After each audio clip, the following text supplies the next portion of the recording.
Hello friends, welcome back to the channel. If you're here, it's because you want to negotiate property pricing. My name is David and I've saved upwards of 70 to 500,000 pounds on property in the last 12 months alone. One of the things I want to talk about today is understanding how you can put value on the property and some of the things I see my clients not considering.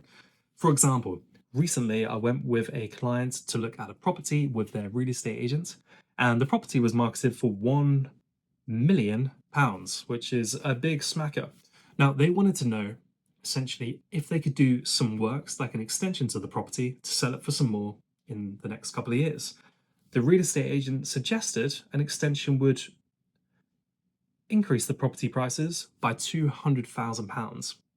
However, when we did the calculations, we worked out that the extension would cost approximately £180,000. Now, I'm not going to talk about quantities here, I can do it in another video, but what is really important about this is that some people I'm finding are being told by real estate agents that they can do an extension and it will increase the value by this amount of money. But people don't understand on the majority that building materials are so incredibly expensive at the moment.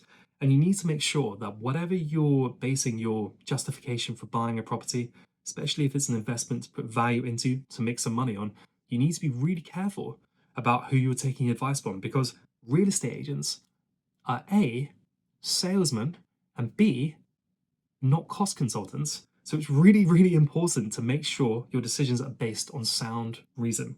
Now, what was really interesting about this was the real estate agent in particular had no idea about costing.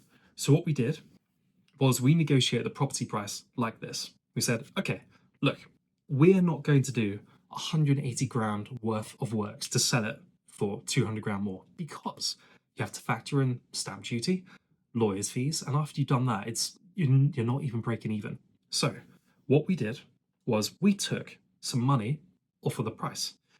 We ended up taking £95,000 off of the asking price based on these cost estimates.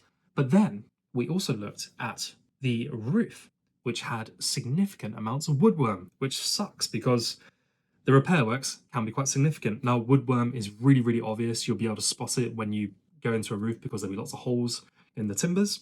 Now, that took another 50k off the price, simply because it had to be treated and reinforced.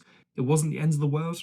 I think they're going to do a really good job when they actually remediate the whole thing, which is fine. Now, the other thing to factor in was this building had a grade 4 listing, and all of the plastic windows that were installed that shouldn't be installed all needed to be replaced.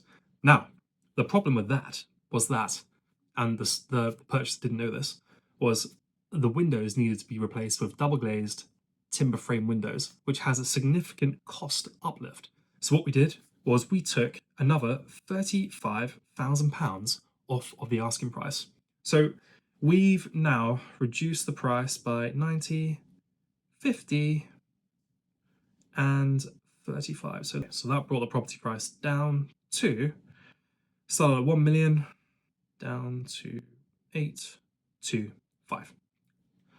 Now, that was much more palatable. What was really good about this whole cost exercise is that it gave the purchaser a sound logical argument to go to the vendor and say, these are the problems, this is what I want to do, these are the costs to do it, and this is what I'm prepared to pay.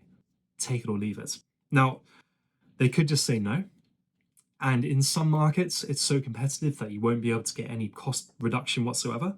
But what we're finding, which happens all the time, is that, for us anyway, if you go to the seller and present a logical, sound, costed argument based on material defects and cost implications to, put the property into repair, they'll almost always consider it, give you a counter offer, or accept your offer.